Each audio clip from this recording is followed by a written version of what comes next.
თემა არის მანევრირება 18 მეტრიანი ავტობუსის და რაც მთავარია უკუსვლა და დაყენება ზუსტად ზოლებში.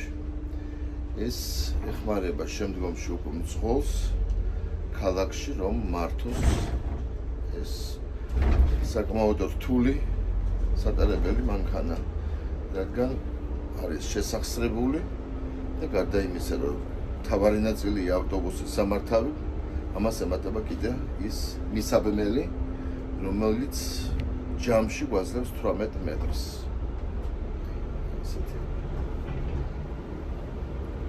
ტერიტორია, სადაც ჩვენ გავდივართ სხვადასხვა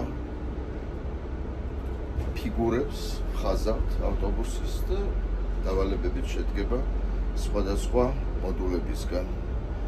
ჯგუფში რამდენი ადამიანია ზვიად? ჯგუფი მაქსიმუმ შედგება არაუმეტეს 10 კაცის, 5-დან 10 კაცამდე. ანუ პრაქტიკულად ინდივიდუალური დრო ჭირდება ყველას, ხო? ყველას თავის დავალება აქვს.